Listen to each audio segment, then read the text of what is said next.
थक गए होंगे आप लोग भी ना, थक गए ना, ज़्यादा देर नहीं लगाता और आपको बिल्कुल भूख प्यास सब चली जाएगी आपकी। मुद्दा ही ऐसा है, देखो हाँ निकाल ले दे।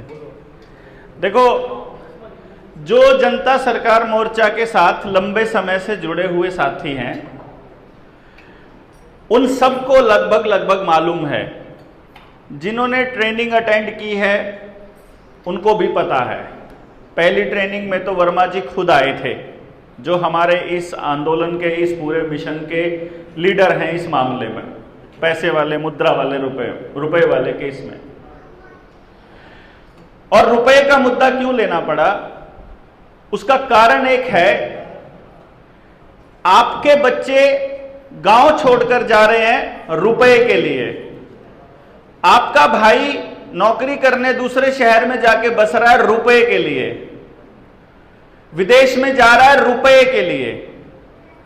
आपने जब डॉक्टर को समझाने की कोशिश की कि डॉक्टर साहब मेरे को ये सब नहीं चाहिए, ये दवाई नहीं चाहिए, ये इंजेक्शन नहीं चाहिए, आशा वर्कर को जब समझाने की कोशिश करी, पुलिस वाले को जब चालान के बारे में और पूरे प्रोपेगेंडा को समझाने की कोशिश करी, तो सबने एक बात बोली कि भाई हम क्या करें, हमारी मजबूरी है, हमको तो नौकरी करनी है, मतलब रुपए के लिए। यानी ऐसा लग रहा है कि रुपया नहीं है तो उनका जीवन नहीं है। हमारा आपस का भाईचारा जितना टूटा है भाई साहब, सारा रुपए के लिए टूटा है, टोटल A to Z रुपए के लिए टूटा है। अगर हम गांव में से रुपए को निकाल दें, जो कि हमारे पुरखों ने बड़ा अरसे से किया हुआ था, रुपए को निकालने का तरीका था, उन्होंने बड़े, कितनी बड़ी ज्ञान की बातें वो कहा करते थे कि कर्जा नहीं लेना किसी ने भी, जितना जेब में हो उतना ही खर्च करना, कर्जा लेकर कोई काम नहीं करना। मना किया था बिल्कुल स्पष्ट ब्याज का, क्योंकि उन लोगों को मालूम था कि ये ब्याज वाला जो चक्र है ये इतना तगड़ा है कि आप निकल ही नहीं सकते इससे।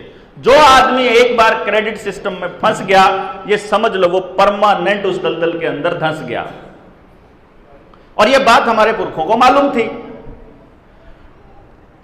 उन्होंने हमको बड़े स्पष्ट तरीके से बताया था। लेकिन सरकारों ने कुछ ऐसे एग्जाम्पल सेट कर दिए कि जिसने लोन लेकर कुछ काम शुरू किया था वो थोड़े ही दिनों में, चंद दिनों में कुछ अमीर हो गया, कोई शहर में बड़ी जगह स्थापित हो गया, और ये संख्या 1000 में किसी एक की थी, मतलब छोटा नंबर था, लेकिन दिखने के लिए एग्जाम्पल सेट हो गया।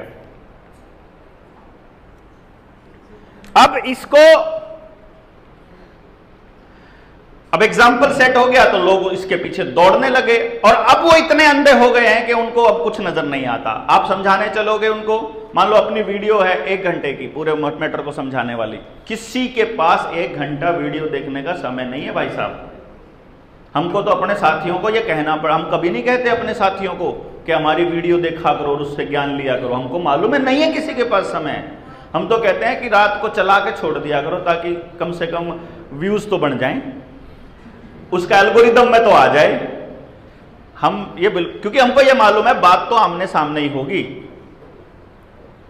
नंबर 2, इस रुपए के चक्कर में कितने लोग बर्बाद होने वाले हैं, पहले इसको समझ लेते हैं, और फिर इससे कैसे निकलने वाले हैं इसको समझ लेते हैं। पूरा षड्यंत्र समझ आ गया, आपको सब कुछ स्पष्ट हो जाएगा।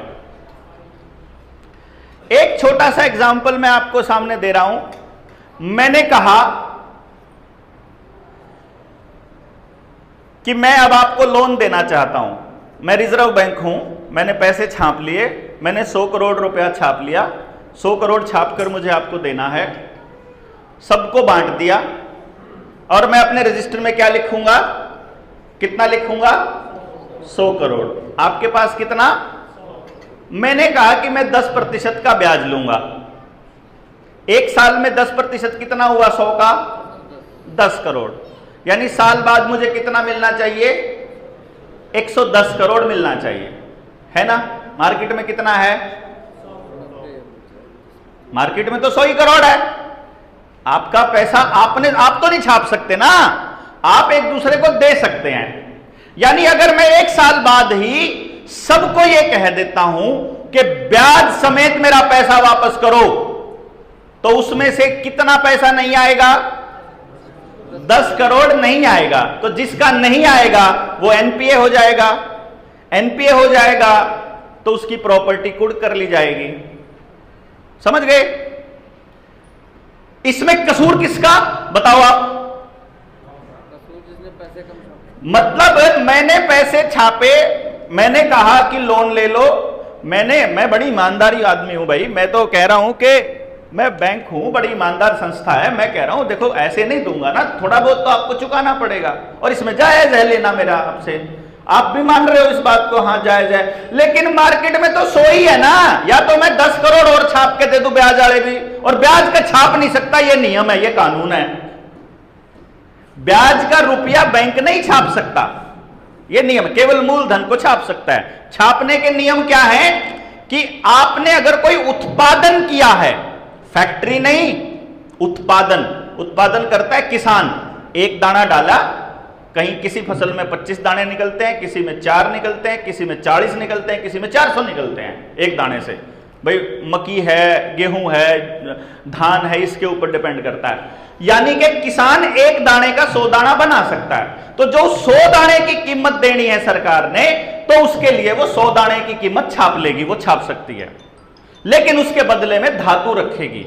यहां पर अनाज रखा है, यहां पर अनाज रखा है, अगर अनाज नहीं रखना तो जो मूलधन है उसके बराबर की धातु रखेगी, या जो धातु निकली है जमीन से, यानी कि तांबा निकला, जस्त निकला, सिल्वर निकला, सोना निकला जमीन से, उसकी जो कीमत है वो कीमत छाप लेगी। अब जस्त निकला है, जस्त तो रखेगी नहीं, चांदी तो रखेगी नहीं, क्योंकि चांदी हल्की है और चांदी की कीमत थोड़ी कम है, हल्की कीमत की है, तो सोना रख लेते हैं, इसलिए कि थोड़ा रखना पड़ेगा, उसकी कीमत थोड़ी ज्यादा है और उसका क्षय भी नहीं होता। अब छापा है नहीं तो आएगा भी नहीं वापस, यह भी तय है। क्या बैंक ऐसे ही करता है कि साल भर के बाद आपसे ब्याज ले लेता है? कैसे करता है? वो आपसे महीने की किस्त लेता है साहब। 6 महीने का तो किसान क्रेडिट कार्ड वाला केस है।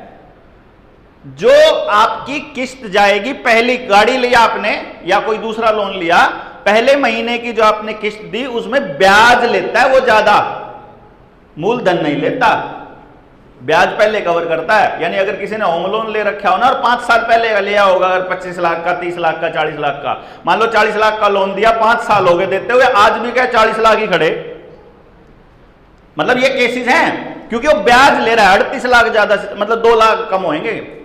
अब पहले महीने की किस्त आ गई मेरे पास वापस, तो बैंक क्या करेगा? मैं क्या करूंगा? अगले ही दिन इसको फिर ब्याज पे चढ़ा दूंगा।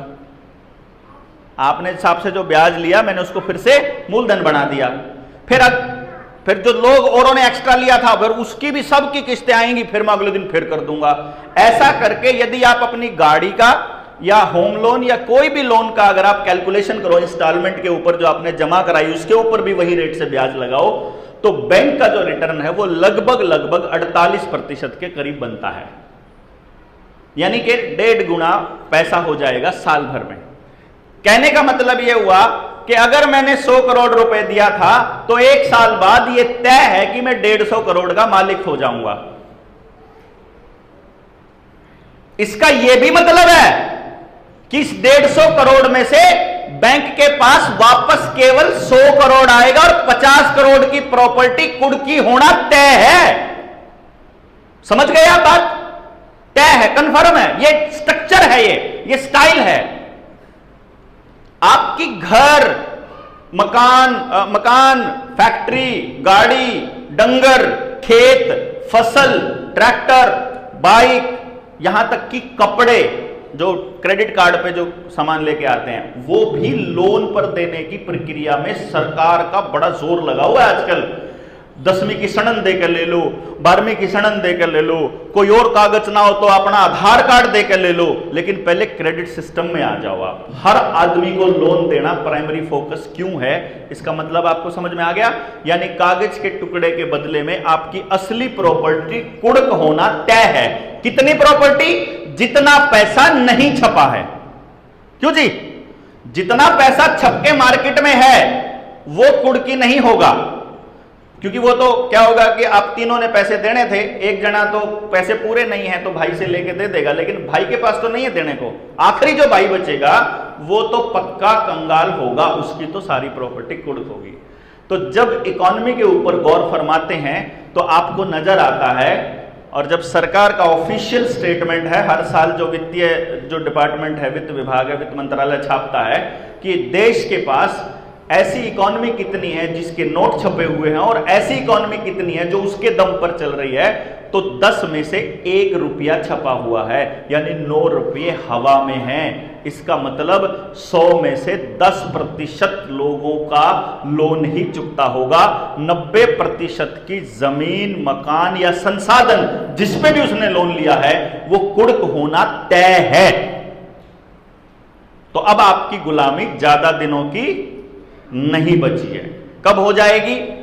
अभी अनिल अंबानी और मुकेश अडानी के ऊपर इन्होंने गौतम अडानी के ऊपर इन्होंने अभी 13 लाख करोड़ रुपए का डाउनफॉल करके देखा था। कहां से चलता है गौतम अडानी? शेयर मार्केट से। शेयर मार्केट कहां से चलती है? वॉल स्ट्रीट लंदन से। लंदन कौन है? अंग्रेज। यानी अब अगर बैंकों के पास अगर किसान की जमीन पड़ी हुई है और बैंक हो जाए अडानी का, तो जमीन किसकी और अडानी किसका? अंग्रेजों का। अडानी के सारे वेंचर्स में पैसा बाहर का लगा हुआ है। ये जो प्रधानमंत्री जब बना था मोदी, बनते ही विदेशों के जो दौरे किए थे, अडानी उसका मुख्य हिस्सा था। और आज के टाइम पर जितने डिपार्टमेंट पूरे के पूरे इंडिया में हैं, सुरक्षा मंत्रालय, वित्त मंत्रालय, दूसरे मंत्रालय, हर मंत्रालय के अंदर जो चीफ सेक्रेटरी लेवल का जो आईएएस अफसर है, वो बैकडोर एंट्री जिसको बोलते हैं, लेटरल एंट्री के जरिए सारे के सारे उनकी कंपनियों के डायरेक्टर्स हैं, जिनको अब इन्होंने अब आईएएस बना के खड़ा कर दिया। यानी पॉलिसी मेकिंग अडानी डिसाइड करेगा। और अडानी का पैसा लगा हुआ है, अडानी की कंपनियों में पैसा लगा हुआ है अंग्रेजों का। यानी अब अंग्रेजों को भारत आने की जरूरत नहीं है आपके संसाधनों पर कब्जा करने के लिए। उन्होंने आपके भाई बहन को नौकरी दे करके, कोई आशा वर्कर, कोई ड्राइवर, कोई रोडवेज में, कोई स्कूल में, आप देखो स्कूल की भी सारी जमीन है वो एसएसए के पैसे से है। पहले समाज के पैसे से बने थे सारे स्कूल, अब एसएसए का पैसा लगा हुआ है, वो वर्ल्ड बैंक का पैसा है। फिर उसके बाद आप रोडवेज में जाओगे, एफडीआई आने वाली है 100%, उसमें भी रेलवे में भी 100% एफडीआई आने वाली है, बैंकिंग में भी 100% एफडीआई आने वाली है। रक्षा मंत्रालय के अंदर ऑर्डिनेंस कंपनियां जो 18 बारूद और हथियार बनाने वाली कंपनियां थी वो ऑलरेडी बेच चुका है। Steel industry, Steel Authority of India Limited SAIL SAIL, वो भी बिक चुकी है। भारत हैवी इलेक्ट्रिकल लिमिटेड भेल BHEL वो भी बिक चुकी है। यानी कि सबके अंदर एफडीआई ला करके इन उद्योगपतियों को बिठाना और इन उद्योगपतियों के जरिए सारी संसाधन वहां पहुंचाना, ये तो है असली मकसद। अब 90% की जाएगी जमीन, ये पक्का है। मुझे एक बात बताइए, आपके दादाजी ने जो रुपए दिए थे आपको, अगर कभी दिए होंगे और वो चलन में आ गए और आपने बैंकों में जमा करवा दिए, क्या वो वैसे पैसे वापस मिले कभी? 10 रुपए का वो नोट बैंक में अगर चला गया तो वो वापस सर्कुलेशन में क्यों नहीं आया? इसका सवाल आपको कभी भी नहीं खटका दिमाग के अंदर। उसका कारण क्या है? 1968 से पहले के नोट के ऊपर गवर्नर ने अपना एफिडेविट दिया हुआ है। अपने एफिडेविट में गवर्नर कहता है, मैं धारक को मांगे जाने पर, यानी जब भी धारक चाहे, 10 रुपए अदा करने का वचन देता हूं, किसी भी eight any office of issue. अंग्रेजी में लिखा होता है, ये 5 रुपए का नोट हमारे पास है अभी, इसके ऊपर लिखा है, I promise to pay the bearer on demand. आज आपके नोट के ऊपर ऑन डिमांड नहीं मिलता। The sum of 5 rupees at any office of issue, किसी भी बैंक में, ये लिखा हुआ है इसके अंदर। यानी कि अगर आप ये नोट लेकर किसी भी बैंक में चले जाएंगे तो बैंक मैनेजर आपको 5 रुपए देने के लिए बाध्य है। ये 5 रुपए नहीं है, कदम नहीं सोच रहे हो ये तो 5 रुपये हैं, कई आदमी ने सोचेंगे 5 रुपए तो ले रहे हाथ में, 5 रुपए नहीं है, ये 5 रुपए का नोट है, 5 रुपए की पर्ची है। ये बैंक ने आपकी मेहनत वहां स्टोर करके रखी हुई है। आपकी मेहनत कैसे, आपको पैसा कैसे मिलता है? जैसे मैंने बताया कि किसान ने फसल करी, एक और तरीका है आपको पैसा मिलने का। सूरज ने ऊर्जा दी पेड़ को, पेड़ ने ऊर्जा दी हमको। जब हमने कुछ खाया, अनाज खाया, तो वो सूरज की ऊर्जा से हमारा शरीर चलता है। तो जब मैं आपके घर में आके मजदूरी करता हूं, या आपकी फैक्ट्री में आकर काम करता हूं, या आपके बच्चों को पढ़ाता हूं, या आपके लिए कुछ काम करता हूं, तो मैं अपने शरीर में बनने वाली ऊर्जा आपके लिए इस्तेमाल करता हूं। तो उसके बदले में आप मुझे कुछ धन देते हैं। मेरे पास मेरा धन क्या है? ऊर्जा। यानी धन का विनिमय होता है। एक धन मैं आपको देता हूं, दूसरा धन आप मुझे देते हैं, और उस धन का ही ये एक रूप है जिसका ये नोट है। उस धन का ये नोट है, ये धन नहीं है। धन हमारा जमा है। हमारे दादाजी ने जब किया था, जो हमारे बुजुर्ग लोग हैं उनको मालूम है कि जितना भी नोट सरकार छापती है उसके बराबर का सोना रख लेती है। ये सबको मालूम है, आर्य जी सबको पता है। लेकिन आज तक आपको किसी ने यह नहीं बताया कितना रखती है। 5 के नोट का कितना, 100 के नोट का कितना, 1000 के नोट का कितना। और जब आरटीआई डाल करके देखी तो कॉइनेज एक्ट 1906 और पेपर करेंसी एक्ट 1882, इसके मुताबिक जो कागज निकल के आए वो ये कहते हैं कि हमारे 1 रुपए की कीमत है 777 मिलीग्राम सोना।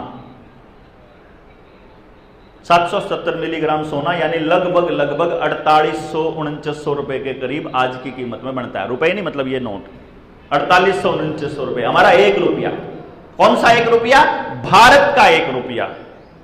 रुपया कोई ऐसी चीज नहीं है जिसका कोई मोल रख सके।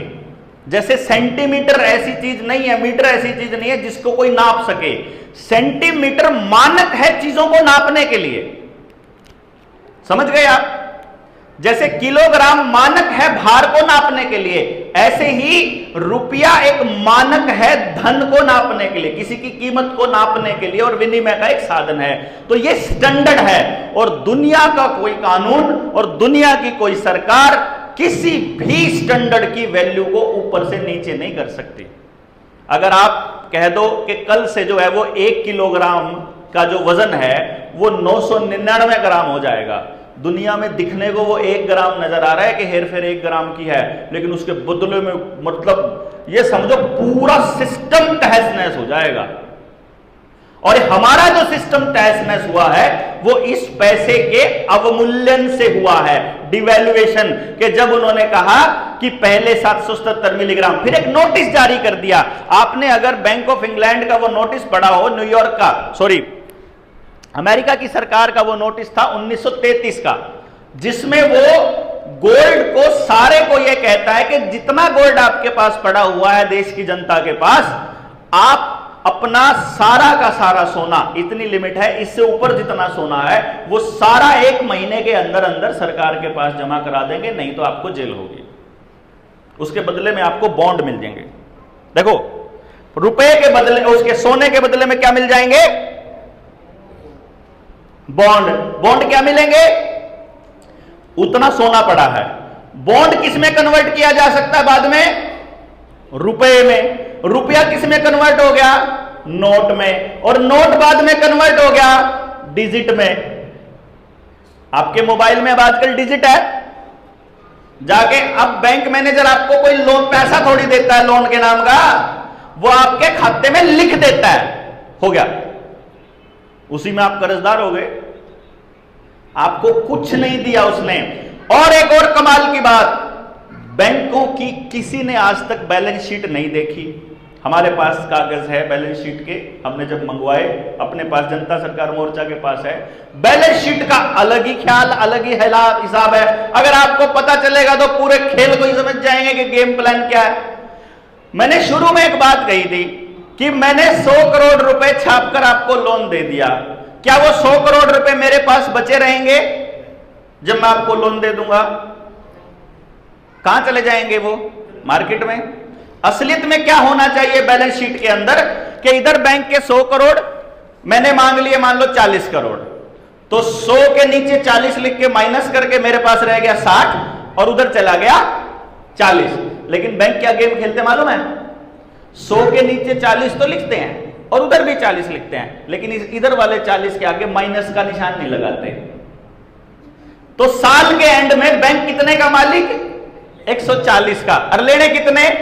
40, और उसका ब्याज। यानी बैंक जो है वो जितना पैसा आपको दे रहा है उतना ही पैसा अपने एसेट में जोड़ रहा है। आपने अगर केवल इतना भी लिख दोगे, कोर्ट में अगर किसी का केस चल रहा है आप में से साथियों का, कोर्ट में अगर आप केवल इतना लिख दोगे कि बैंक ने मुझे पैसा दिया ही नहीं, और अगर बैंक ने मुझे पैसा दिया है तो अपनी बैलेंस शीट लाके दिखा दे उसने कहां से दिया। अगर मेरे को दिया तो उसका कम होना चाहिए ना, उसका कहां कम हुआ है सिर्फ मुझे इतना दिखा दो। बैंक उसके बाद वापस कोर्ट में ही नहीं आता।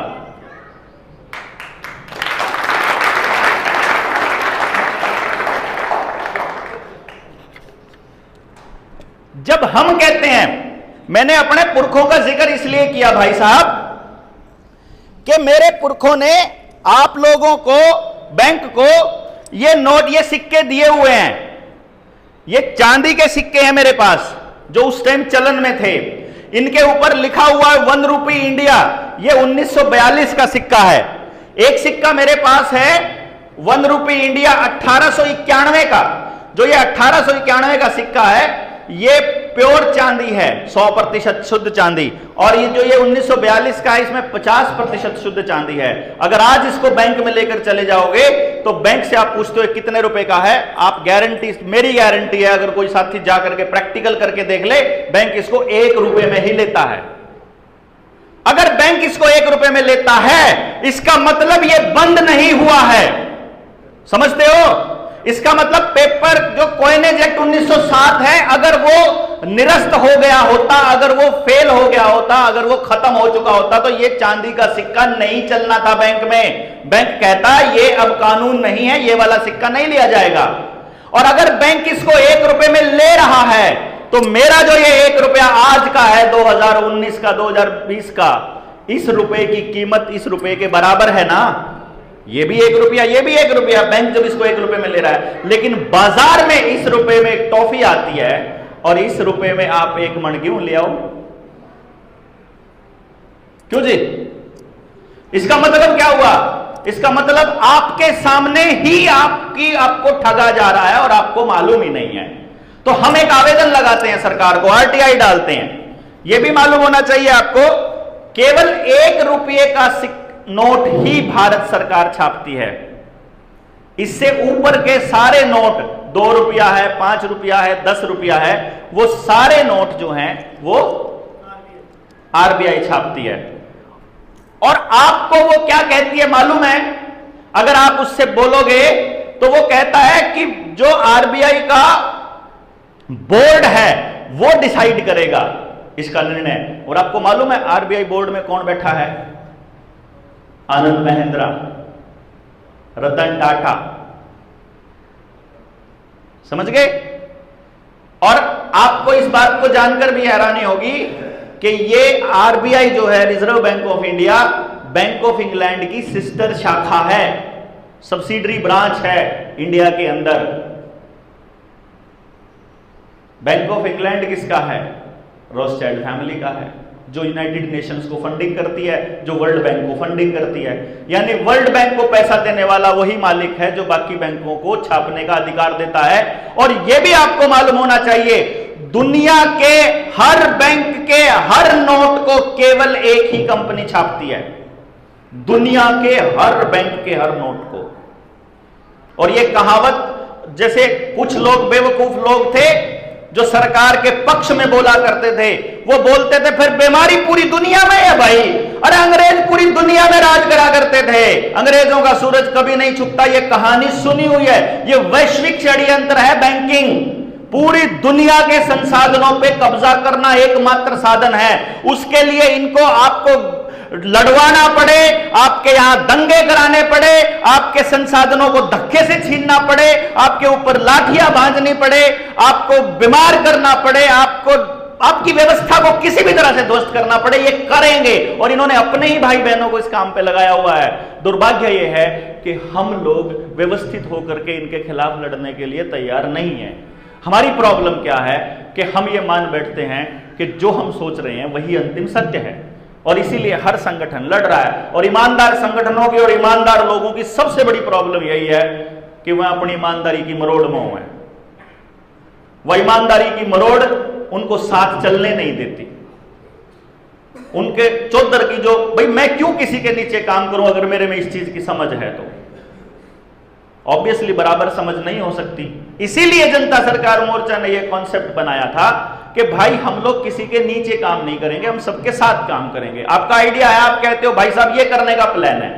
कल की बात बताता हूं मैं आपको, परसों हम लोग सिरसा में थे, हमारे एक साथी है वहां, किसानों के लिए ये होना चाहिए, ऐसा होना चाहिए। मैंने सिंपल एक ही बात बोली भाई को कि भाई बात सुनो, आपने आइडिया दिया है, आप आइडिया के लीड कर सकते हो, आप आइडिया को इंप्लीमेंट कर सकते हो, आप चलिए हमारी ड्यूटी लगाइए, हम इस आइडिया को सिर पर नहीं ढोएंगे। हम तो उस आइडिया को ढो सकते हैं जिसने कंसीव, मतलब वही आदमी ढो सकता है जिसका आइडिया है, बाकी आदमी सपोर्ट कर सकते हैं। हाँ, सपोर्ट में आपने ड्यूटी लगाई कि देवेंद्र तेरे को यहां खड़ा होना है और सुबह से लेकर रात तक खड़ा होना है, वहां मैं खड़ा रहूंगा। देवेंद्र तुमने ये काम करना है, वो मैं कर दूंगा। देवेंद्र ये करना है, वो मैं कर दूंगा। अब वो कहता है कि देवेंद्र तुम लोगों को बोलो कि मेरे पीछे चलें, वो नहीं बोलूंगा। वो तेरे आइडिया में दम होना चाहिए कि तू लोगों को कन्विंस कर कि मेरा आइडिया इतना बढ़िया, और वो लोग, मैं आपको यहां लाकर मंच दे दूंगा कि जनता सरकार मोर्चा के ये विद्वान साथी बैठे हैं, मैं आपको नेता मानता हूं इस मुद्दे पर, आप यहां खड़े होइए, आप लोगों को मनाइए कि मैं इस मुद्दे पर ऐसे सोचता हूं, आप मेरे साथ आइए, फिर मैं एक सिर हूं, now you are the leader. क्यों जी? इसमें किसी को भी हतोत्साहित होने की जरूरत नहीं है। जिस आइडिया पे जो आदमी काम कर सकता है, मैं एजुकेशन पे काम कर सकता हूं, वहां पर मैं लीड करने के लिए 100% तैयार हूं। हम 100% रोजगार देने वाला एजुकेशन सिस्टम दे सकते हैं, पर देंगे किसको? दें किसको भाई? गांव में जाकर आप जाने जाओगे नहीं, लोगों को समझाओगे नहीं, लोगों को समझाए बिना परिवर्तन नहीं होगा। आप जिसके लिए लड़ने की बात कर रहे हो उसका फायदा उठा जाएंगे दूसरे लोग। मेरे सामने 2 केस आ चुके हैं, जनता सरकार मोर्चा के ही मतलब नाम के, जनता सरकार मोर्चा के नाम पर 2 आदमियों ने किसी गांव के लोगों से पैसे ले लिए कि तुम्हारा कर्जा चुकता हम करेंगे, क्योंकि उन्होंने हमसे कागज मांगे, कौन सी आरटीआई है, कौन से कागज है, हमने उनको कागज दे दिए, अगलों ने अपना ही कागज बना के अपने आप ही खेल खेलना शुरू कर दिया और पैसे रखे वो खुद। अब उनका अगले वाले कागज उनके पास है नहीं। इससे अगला स्टेप भी तो है ना, पहला आवेदन देने से क्या होगा कि मान लीजिए आपके ऊपर, किसी के भी ऊपर आपके गांव में कर्जा है, बहुत ज्यादा, बहुत बड़ा कर्जा है, थोड़ा भी है चाहे बेशक 50, क्योंकि ऐसे भी कर्जे देखे हमने। महाराष्ट्र जब हम गए तो 50,000 रुपए का, 70,000 रुपए का लोन दिया हुआ है केसीसी का, और 3-3 एकड़ जमीन को बेचने की तैयारी कर रहा है बैंक। 20 लाख का लोन है और 7 एकड़ जमीन को काबू करने का प्लान कर रहा है बैंक। तो बेच भी नहीं पच सकता वो आदमी, क्योंकि कागज वहां रखे हैं सारी की सारी जमीन के। तो हमने क्या किया कि मैंने कहा एक काम करते हैं अपन लोग, बैंक को पहले एक आवेदन डालते हैं और हम पूछते हैं बैंक से, कि बैंक से पूछते हैं भैया तुमने पहले तो हमको पैसा जो दिया था वो कौन सा रुपया दिया था, जो ये अवमूल्यन वाला रुपया है, जो ये कूटकरित वाला, जो जिसकी वैल्यू कम हुई है, ये जिसको आप डॉलर के बराबर मानते हैं वो, या जो मानक है हमारे देश का असली रुपया, वो तुमने हमको कौन सा दिया, पहले तो वो बताओ। क्योंकि अगर तुमने हमको वो दिया है असली वाला, तो उसकी तो वैल्यू ये बनती है, इसमें तो इतना सोना आ जाना चाहिए। और अगर तुमने हमको दिया है कूटकरित रुपया, तो तुम हो करप्ट, क्योंकि हमारी इंडियन पिनल कोड के अंदर बकायदा, हमारे उसके अंदर संविधान में, हमारे कानून में लिखा हुआ है कि जिसने भी वैल्यू को कम किया, या जो ये रुपया हम लेकर जेब में घूम रहे हैं ना, मैं आप लोगों के ऊपर एफआईआर करा सकता हूं, या आप मेरे ऊपर करा सकते हैं अगर मेरी जेब में एक भी ये 500 का नोट हो, जो सरकार अभी चला रखा है। ये इनवैलिड रुपया है, ये अवैध रुपया है। तो हम जब बैंक से ये पूछते हैं कि तुमने हमको कौन सा रुपया दिया है, पहले हमको वो बता दो। और दूसरी बात, हम तुमको पूरा रुपया देना चाहते हैं, उसमें कहीं नहीं लिखते हम लोग कि आप हमारा लोन माफ कीजिए, हम माफी की भीख नहीं मांगते। हम ये कहते हैं हम तुमको पूरा रुपया देने को तैयार हैं, क्योंकि हम देश के मालिक हैं, जनता देश की मालिक है।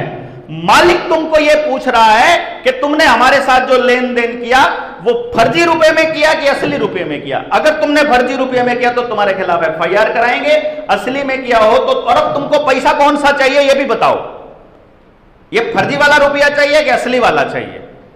असली वाला देने को मैं पहले ऑलरेडी इतना दे चुका हूं, मैं तो नकली सोच के थोड़ी ना दिया। कोई भी कॉन्ट्रैक्ट होता है, एक चीज को हमेशा ध्यान रखिए, कानून के जानने वाले लोग अगर यहां बैठे हैं और सुन रहे हैं अगर कहीं पर, कोई भी कॉन्ट्रैक्ट केवल तब वैलिड होता है जब उस कॉन्ट्रैक्ट के सारे नियमों को और सारी धाराओं को, सारी बातों को, दोनों पक्षों को अच्छी तरह से उनकी लोकल लैंग्वेज में समझा दिया गया हो।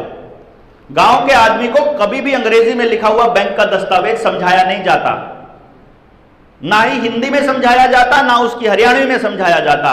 सबसे पहली बात तो वहां उन कागजों पे किए हुए साइन इनवैलिड हो जाते हैं उसी टाइम, क्योंकि किसी ने भी नहीं समझाया। अगर समझाया होगा वो लोग साइन करा लेते हैं। मालूम है किस लिए कराते हैं इतने सारे साइन? वो हर कागज पे साइन क्यों करवाते हैं कागज के एंड में? क्योंकि वो वहां पर लिख लेंगे अपने आप से कि हमने, एक आदमी ने इसकी भाषा में इसको समझा दिया। समझ गए आप? लेकिन समझाया नहीं किसी को भी। और अगर वो कह दे किसान कि मुझे नहीं समझाया गया तो वो इनवैलिड वैसे ही हो जाएगा कोर्ट के अंदर। लेकिन अभी हम इन सारे के सारे दांव पेचों पे अभी हम लोग नहीं जाएंगे। पहला दांव पेच हमारा यही है कि हम बैंक को एक आवेदन लगाएंगे। और अगर आपका यह हाल हो चुका है कि आपके पास रोज बैंक वाले घर में आ जाते हैं या रोज उनका कोई मैसेज या फोन आता है, जैसे ही आवेदन उनके पास पहुंचता है, अभी तक जितने आवेदन जनता सरकार मोर्चा ने लगाए हैं, एक भी व्यक्ति का फोन उसके बाद वापस नहीं आता, पैसा मांगने तो नहीं आता। और अगर आ जाता है, मान लो आ जाता है, तो जो आदमी ने आवेदन लगाया है उसको हम लोग समझा देते हैं कि आपने कुछ नहीं करना, आपने दो बातें बोलनी है। मैं पैसा देने को तैयार हूं, मैंने कागज दिया हुआ है, उसका जवाब बैंक मुझे दे दे और पैसा ले ले। पहला बात, ठीक है बात। दूसरी बात हम ये बोलते हैं, मैंने आपसे पैसे नहीं लिए, मैनेजर हो, रिकवरी वाला हो, कोई भी हो, मैंने आपसे पैसे लिए ही नहीं, मैंने बैंक से लिए और बैंक ने मेरे साथ जितना व्यवहार किया वो सारा का सारा व्यवहार लिखित में किया है। तो मेरे को जो भी बात कहनी है मुझे लिखित में दीजिए, मैंने अपना सवाल आपको मांगा हुआ है। समाज के अंदर कुछ लोग और हैं जो कर्ज माफी के नाम पर लोगों को बरगला रहे हैं, यह भी आपके दिमाग में रहना चाहिए। वो क्या कहते हैं, वो माफी किस लिए मांगते हैं? वो एक तो ये बात है कि एक तो माफी नहीं है ये जो जनता सरकार मोर्चा कर रहा है, ये कर्ज की अदायगी है पूरी, और किसी ने एक भी किस्त दी हुई है तो उसका सारा कर्जा चुकता हो चुका है वैध रुपए में ऑलरेडी। हमें लेना पड़ता है, उल्टा लेना बनता है उससे। एक भी किस्त दे रखी है। और हमारे दो साथी ऐसे हो चुके हैं, एक हमारा बाड़सी में है संदीप, पानीपत जिले में, और एक साथी है अपना ये सोमदेव। इन दो गाड़ियां जनता सरकार मोर्चा ने ले ली हैं, जिसका अभी तक लेने के बाद एक सिंगल रुपया नहीं दिया है हमने, एक सिंगल रुपया। उसको तो 5 महीने हो गए होंगे, संदीप को तो 5 महीने हो चुके हैं।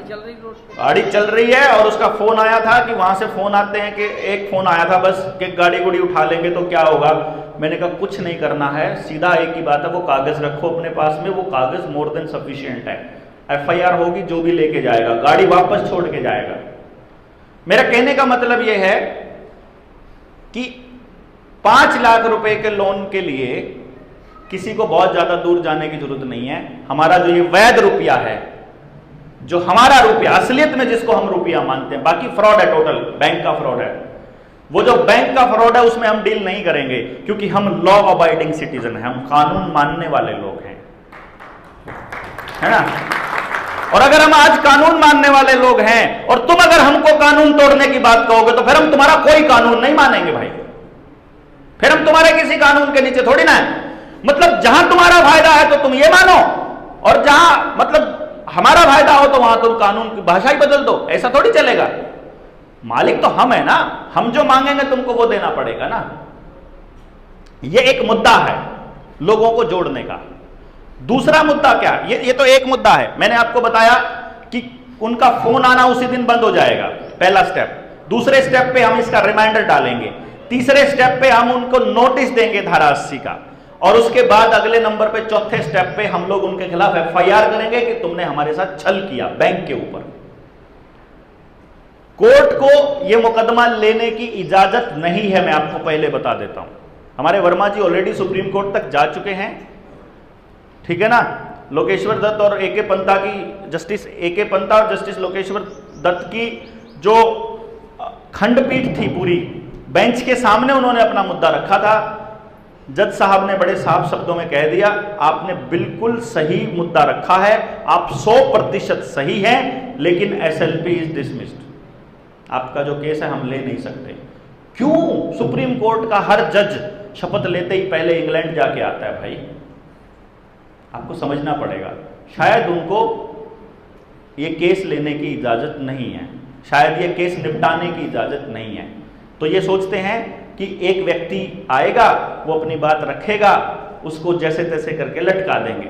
कहां फंसते हैं हम लोग? इन्होंने जमीनें हथियाने के लिए एक एक्ट बनाया, सरफेसी एक्ट। सरफेसी एक्ट में DC को पावर दे दी कि 2 महीने के भीतर जैसे ही बैंक वहां जाए, क्योंकि बैंकों को मालूम है कि लोग जागृत हो रहे हैं। आप जब गूगल पे सर्च करते हो ना, तो एल्गोरिदम पहुंचता है कि आज दिन में कितने लोगों ने रुपए के ऊपर सर्च किया है। उनको पता लग रहा है कि देश की जनता जागृत हो रही है, जल्दी से जल्दी डिजिटल इकोनॉमी चाहिए उनको, जल्दी से जल्दी। इसलिए हमको जल्दी से जल्दी डिजिटल इकोनॉमी को कांटा मार करके अपने पैसे वापस लेने हैं। अगर जनता सरकार मोर्चा इतना पावरफुल हो गया आपकी मदद से कि हमारी आवाज को लोग सीरियसली लेने लग गए, तो हमारी पहली बड़ी डिमांड होगी, जितने लोग घरों में बैठे हैं सारा पैसा बैंकों से निकलवा लो। निकलवाते ही बैंक ठप हो जाएंगे उसी दिन। पूरा क्रेडिट सिस्टम है ही नहीं इनके पास पैसा देने के लिए, केवल 10% पैसा है इनके पास देने के लिए, 10%। आप चले जाओ बैंक में जाकर 3 लाख रुपए मांग लो, 3 लाख के लिए भी मैनेजर आपको 3 दिन चक्कर कटवाता है, शाम को आना, कल सुबह आ जाना, अभी कैश नहीं है, अभी जमा नहीं हुआ, अभी ये नहीं हुआ, है ही नहीं। और ऊपर से खत्म करता जा रहा है। क्या 90,000 नहीं मिले उसने, देख लो क्या दिन हो गए, 2 दिन बैठा रहा। मतलब यह हुआ, देखिए, ट्रांसफर जितना मर्जी करवा लो, RTGS जितना मर्जी करवा लो, गूगल पे जितना मर्जी करवा लो, चेक से जितना मर्जी करवा लो, इधर से इधर जितना मर्जी डिजिट घुमा लो, लेकिन पैसा नहीं है बैंकों के पास। इन्होंने इतना लोन बांट दिया है, पूरी इकोनॉमी ध्वस्त होने वाली है, सारे संसाधन हमारे बिकने वाले हैं, सब कुछ जाने वाला है। अगर पूंजी कोई बचेगी तो सोना बचेगा और जमीन बचेगी, और जमीन के ऊपर इनकी नजर है, तगड़ी नजर है। सोना भी नहीं है असल में तो, क्योंकि सोने के लिए तो एक दिन आदेश आएगा। अभी अभी इन्होंने बोल दिया हॉलमार्क का लेना पड़ेगा आपको। क्यों लेना पड़ेगा भाई हॉलमार्क का सोना? मतलब जबरदस्ती है, खाम खाई, क्योंकि ये देख रहे हैं कि हर आदमी के पास कितना सोना है। अगर सोने की लिमिट लगा दी, फसल की लिमिट लगा रहे हैं, पानी की लिमिट लगा रहे हैं, ट्यूबवेल की लिमिट लगा रहे हैं, बिजली की लिमिट लगा रहे हैं, आपके जीवन की हर चीज की लिमिट लगाते जा रहे हैं, और हम चुप हैं। हर आदमी को मजबूर किया जा रहा है। अभी सिलेंडर छोटा कर देंगे तो आपकी मजबूरी हो जाएगी कि रोज रोज सिलेंडर ठाना पड़े। 10 किलो के सिलेंडर में कुछ आता नहीं, उतना नहीं, 8 किलो के में, 6 किलो के में, तो वो आपको मजबूरी हो जाएगी आपके घर के अंदर पाइप लगवाना। और पाइप किसकी आ रही है? सारी गैस अडानी के पास है।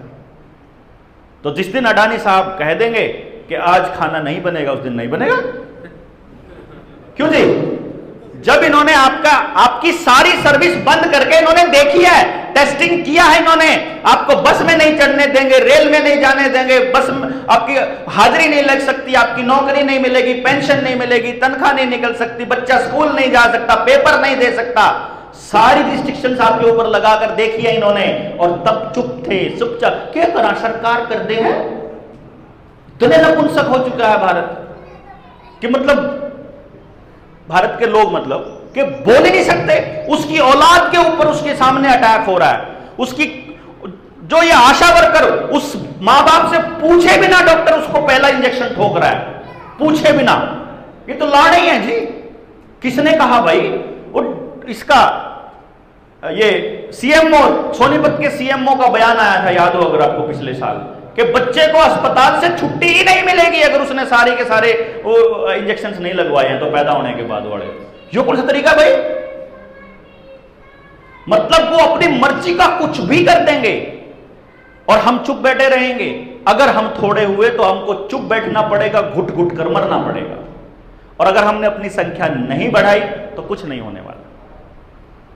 और अगर हमने बढ़ा दी, क्योंकि बोलने वाले आदमी जैसे अगर मान लो हम लोग बोल रहे हैं, दौड़ रहे हैं, पिछले 2 साल से तो पागलों की तरह दौड़ रहे हैं, हम ज्यादा दिनों तक नहीं दौड़ पाएंगे। ज्यादा दिनों तक एक ABCD कितने दिन तक पढ़ाते रहोगे यार हम?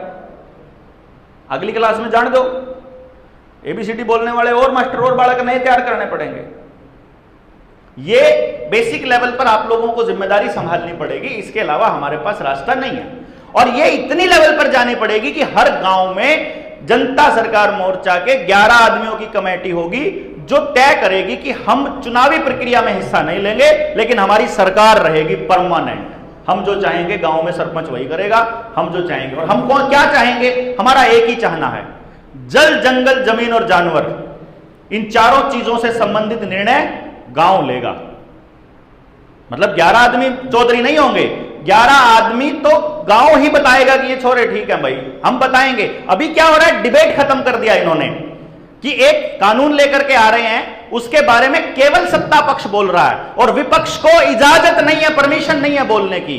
कहां से? वहीं ऊपर से, इंग्लैंड से, इजराइल से परमिशन नहीं है सत्ता को, विपक्ष को बोलने की। उसको इतनी इजाजत है कि विरोध में तुम वॉकआउट कर जाओ, तुम बाहर निकल जाओ।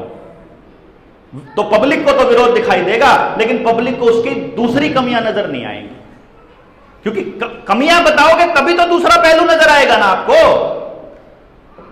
तभी आप उसके ऊपर सफाई दोगे, तभी आप उसमें इंप्रूवमेंट करोगे। इसलिए ये लोग पूरा खेल खेल रहे हैं। जनता सरकार मोर्चा ने यह तय किया है कि जैसे सुशील भाई कह रहे थे कि भाई हम लोग चुनाव लड़ेंगे,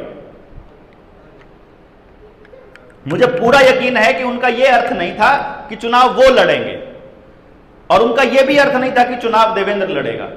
उसका यह अर्थ था कि कल को जनता सरकार मोर्चा अपना पॉलिटिकल विजन देगा, देना पड़ेगा, मजबूरी है ना।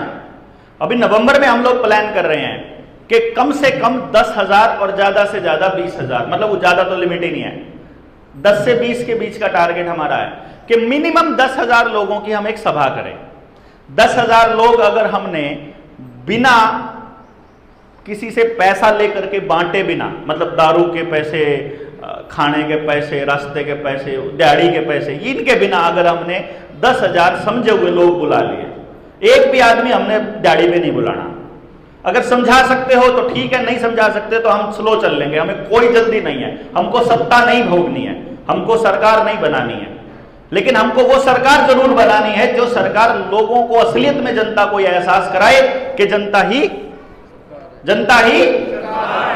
तो वो विजन देने के लिए अपने को इतना जागृत करना पड़ेगा लोगों को, गांव गांव जाकर के, कि गांव को इतना हिम्मत होनी चाहिए कि जैसे सुशील ने 1 मिनट से पहले फोन कर दिया SDO को कि तू ये क्या कर रहा है, याद है आपको? मैं आपको वो वीडियो मेरे उस पर भी पड़ी हुई है, सुशील भाई के भी फेसबुक पे पड़ी हुई है, यूट्यूब पे भी पड़ी है, जिसमें SDO को उसके दफ्तर में बैठ के ये कह रहा है, नौकर है, नौकर की तरह बात कर, नौकर की तरह बिहेव कर, मालिक बनने की जरूरत नहीं है। ये हिम्मत चाहिए अपने को हर गांव के अंदर कि DC को भी ये बोल सके कि मेरे टैक्स के पैसे से तनख्वाह लेता है, जो गाड़ी चल रही है ना, जितने नौकर मिल रहे हैं, जितनी 2 एकड़ की जमीन, 3 एकड़ की, 5 एकड़ की कोठी में बैठा है, वो मेरी सेवा के लिए और मेरे पैसे से बैठा है। ये हिम्मत देनी है अपने को, और ये हिम्मत तब आएगी जब हम लोग थोड़ी सी दिखेगा कि यार 4 मानस हैं इसके साथ है,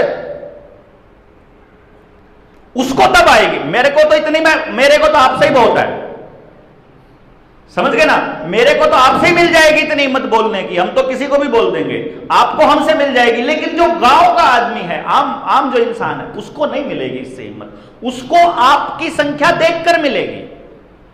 उसके पास कोई वो तो नहीं देगा के हैं या 4 छोरे फिर हैं धक्के खाने, तो कह देंगे, कभी भी कह देंगे। अगर हमने कुछ परिवर्तन नहीं किया तो हम लोग इसी रास्ते चलते रहे तो साल भर के बाद, 2 साल भर के बाद वो यूं भी तो कहना शुरू कर देंगे तुमने क्या कर लिया, क्योंकि फिर उनको लॉकडाउन हटाना छोटा दिखने लग जाएगा। जो वैक्सीनेशन पे जो हुआ, मतलब अभी कहीं पर नहीं चल रहा है ना, सबको मालूम है कि ये जनता सरकार मोर्चा की बदौलत है, सबको मालूम है ये, लेकिन वो उनको छोटा दिखने लग जाएगा, उनकी मेमोरी से पीछे चला जाएगा, जो हमने नहीं जाने देना, जो उनको रोज एक नया हम विजन कैसे दें कि तुम अपने बच्चों की एजुकेशन पे कैसे काम करो, तुम अपने बच्चों की हेल्थ पे कैसे काम करो, तुम अपने सामाजिक दायित्व कैसे निभाओ, तुम अपनी खेती को ठीक कैसे करो, इसके ऊपर योद्धा तैयार करना पड़ेगा। और वो योद्धा तैयार करने की प्रोसेस को मैं बहुत अच्छे से जानता हूं। 1000 लोगों से बात करोगे तो मुश्किल से 5 योद्धा आएंगे निकल करके। 1000 लोगों से बात करने के बाद 5 निकल आए तो बहुत बढ़िया है। आप ये इतने सारे लोग यहां बैठे हुए ना, ये ऐसे नहीं है कि हम गए थे आप आ गए। इतने लोगों से बात करी थी तब जाके आप लोग इतने लोग निकल के आए हैं कि घर से अपने आप आ रहे हैं। तो मैं जो कहने की कोशिश कर रहा हूं वो ये कर रहा हूं कि भाई कल को हमें अगर जनता सरकार मोर्चा का पॉलिटिकल विजन देना पड़े तो एक बात अपने दिमाग में फिट करके रखिए, जो कुलदीप भाई बोल रहा था कि अगर कभी कोई किसी साथी का अपना फेस नजर आता है, जैसे हम मीम्स बनाते हैं, हम लोग मीम्स बना रहे हैं, तो हमने क्या किया है, हमने उनको यही बोला है कि ग्रुप में आपको यही डालना है कि एक आदमी को चेहरा बनाना ही नहीं है, हमारे पास हर जिले में 5 चेहरे कम से कम होने चाहिए, है ना। मतलब उनको हाउस अरेस्ट करने के लिए भी इतनी फोर्स की जरूरत पड़े जब कल को अगर हम कोई बड़ा ऐलान कर दे तो वो जो 5 चेहरे, जो बड़े चेहरे बनाने हैं, वो चेहरे ऐसे नहीं बनेंगे, वो ऐसे बनेंगे कि जो साथी अपना तप कर रहे हैं उनको, वो जो समाज में जा रहे हैं, पहले तो समाज ही रिकॉग्नाइज कर लेगा। और फिर जहां मेरी फेसबुक पे मेरा फोटो लगा हुआ है, मान लो खच्चर के सामने या मोगली के सामने, तो वो अपना लगा ले, दूसरा साथी अपना लगा ले, आप अपना लगा सकते हैं, कोई दिक्कत नहीं है। समझ गए ना बात आप। मतलब उसको ये नहीं मान के चलना कि इसी एक चेहरे को प्रमोट करना है, किसी एक फेस को, किसी को भी प्रमोट करने की जरूरत नहीं है। आप अपने फेस को भी प्रमोट करिए, कोई दिक्कत नहीं है 1% भी। और ये होना चाहिए, हमारे ज्यादा से ज्यादा लोग जो हैं वो खुद से अपने आप से निकल के आए। तो हमारा टारगेट ये है कि अगर हम नवंबर के अंदर, नवंबर का जो दूसरा शनिवार और एतवार, उसमें से एक दिन चूज करना है। अभी नवंबर की तैयारी आपको आज से करनी पड़ेगी। नवंबर में 10,000 से ज्यादा लोग अगर हम खड़े करते हैं तो उस दिन का टारगेट यह है कि हर जिले से जो जागृत जो यूट्यूबर्स हैं, फेसबुक पर लड़ने वाले पत्रकार हैं, क्योंकि मेन स्ट्रीम मीडिया अपने को नहीं दिखाएगी, और ये मान करके चलिएगा, मेन स्ट्रीम मीडिया जिसको भी फेस बनाने लगे, समझ लेना अब वो भरोसे लायक नहीं बचा।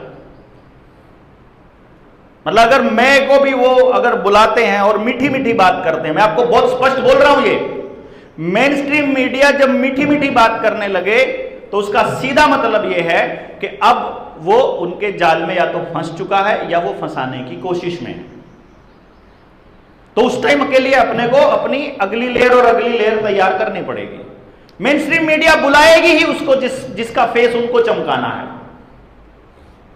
जैसे ही हम लोग तथ्य की बात करने लगेंगे, जैसे ही हम सीधी बात करने लगेंगे, सीधी कड़क, मतलब देखो अभी हमने 50 मुद्दे बोले, उनमें से कोई एक मुद्दा उठा के घूम रहा है, उससे उनको कोई खतरा नहीं है। अगर किसान एमएसपी की कानून की गारंटी पे बात कर रहा है, वो किसान अगर केवल एमएसपी की गारंटी की बात कर रहा है तो उसको कोई दिक्कत नहीं है, मेन स्ट्रीम मीडिया उसको हीरो बना देगी। लेकिन अगर वो किसान पूरे जो यूएन यूनाइटेड नेशंस के साथ जितनी संधियां हुई हैं, सब्सिडी के ऊपर वैसे बोलने लगे और बताने लगे कि ये गेम प्लान है लोगों को, जैसे ही मीडिया में जाकर के जैसे वो बताने लगे कि ये पूरा डिजाइन स्ट्रक्चर है, उसी दिन उसको बुलाना बंद कर देंगे। क्योंकि मीडिया उन्होंने आपके लिए नहीं बनाई हुई है, मीडिया उन्हीं की है। कोई भी देख लोगे मीडिया का कौन आदमी है, मीडिया का वो आदमी है जो राजा के बराबर बैठे वाली गद्दी है, ये मीडिया का मेन हेड है। तो वो ये देखने के लिए सारा गेम प्लान है मीडिया का कि देश में, समाज में कहां क्या हो रहा है, कहां कौन उठ रहा है। कल को आप लोग उठते दिखाई दोगे, मीडिया के आदमी आपको अप्रोच करेंगे, मीडिया के जरिए दूसरे लोग अप्रोच। नेताजी आपको कैसे मिलेंगे? नेताजी आपके पास आना चाहते हैं तो किससे आएंगे? जब आप चमकोगे, तभी चमकोगे मीडिया में। चमक गए मीडिया जी, आप नेताजी आ गए, नेताजी ने देखा आप जाल में नहीं फंसे तो मीडिया ने दिखाना बंद कर दिया। फिर थोड़े दिन चमका और फिर वो कहीं दिखाई नहीं। क्योंकि असली क्रांति करने वाले लोगों की क्रांति बुझती क्यों है? क्योंकि वो उस चाल को नहीं समझ पाते, वो सच्चाई पर अडिग रहते हैं। सच्चाई पर अडिग रहते रहते अचानक से एकदम से डाउनफॉल, कोई देखना ही बंद कर देते हैं, उसको दिखाना ही बंद कर देते हैं। दिखेगा नहीं तो उसको पता ही नहीं है, उसको लगेगा कि समाज जो है वो स्वार्थी है। ऐसा नहीं है। तो जो पॉलिटिकल विजन हमको देना है, हमारा टारगेट है कि गांव से हम लोग अपने कैंडिडेट निकाल के लेकर के आए। आप में से किस किस को हमारा पॉलिटिकल विजन क्लियर है अभी तक? हाथ खड़ा करेंगे। जिसको नहीं है, आप चाहेंगे मैं इसके ऊपर थोड़ी सी 5 मिनट लगा दूं, मैं क्योंकि समापन की दिशा में हम सोच रहे हैं, बहुत देर हो गई आपको बैठे हुए। हम पॉलिटिकल विजन क्या है हमारा कि जनता ही सरकार है। 2 बातें होंगी जब 10,000 लोग सामने होंगे, 20,000 लोग सामने होंगे, सारे यूट्यूबर उसको दिखा रहे होंगे, पूरे हरियाणा में 3 महीने प्रचार चल चुका होगा, आईटी टीम पूरी धड़ाधड़ जनता सरकार मोर्चा, जनता सरकार मोर्चा। एक तो हमारे नाम में ही 200 सरकार है, एक जनता एक सरकार, इसी से लोगों को लगता है ये पार्टी वाले लोग हैं। दूसरा, जनता ही सरकार है जब हम करते हैं, तो मान लो हम ये कहते हैं वहां से, जब हर आदमी सुन रहा है पूरे हरियाणा का, और हम ये कह दें कि 5 आदमी हम अपने गांव से दे दो आप हमको, 5 एमएलए जिसको देखना चाहते हो, एक एससी, एक ओबीसी, एक महिला, एक 2 जर्नल, 5 हो गए। हमें नहीं पता ना वो रिजर्व आएगी सीट, ओबीसी आएगी, एससी आएगी, महिला आएगी, तो हमारे पास 5 हो गए। इन 5 की बेसिक क्राइटेरिया क्या है? एक तो भाईचारे में उसका व्यवहार खराब ना हो, दूसरा उसके परिवार खानदान में कोई कैरेक्टर का दाग ना हो। आरोप चलेगा क्योंकि गांव को मालूम होता है कि यह आरोप झूठा है कि सच्चा है, गांव को मालूम होता है, ठीक है ना सर। कानून की भाषा हम नहीं बोलते क्योंकि कानून आपके लिए है नहीं, कानून इन्होंने अपनी रक्षा के लिए बना रखा है। आईपीसी कब आई थी? 1860 में। 1857 में क्रांति हुई, 1860 में आईपीसी आई और 1861 में पुलिस का कानून आया। आप समझ जाओ, कोर्ट कौन लेकर आए? अंग्रेज लेकर आए। आज तक वो भाषा नहीं बदली अंग्रेजों की। और इंग्लिश के ऊपर जितनी रिसर्च करने लगेंगे तो आपको पता चलेगा कि ये तो राक्षसों की, ये तो दैत्यों की वो है, मतलब दानवों की भाषा है। तो उसके ऊपर तो बाद में चर्चा करेंगे। मेन बात यह है कि हमने बोला 5 अपने एमएलए दो। एक हलके में अगर 60 गांव हैं, टोटल कितने एमएलए हो गए हमारे पास? 60 गांवों में 300 एमएलए हो गए। एक हलके में 300 एमएलए। पहली लाइन पे ही ताला लग गया विरोधियों के ऊपर। जो विरोधी आपको बोलता है ऑप्शन क्या है, पहली लाइन, तुम्हारी वोट कोई प्रधानमंत्री या मुख्यमंत्री नहीं चुनती। दूसरी बात, तुम कहते हो ऑप्शन क्या है, ये गांव के भेजे हुए 300 लोग।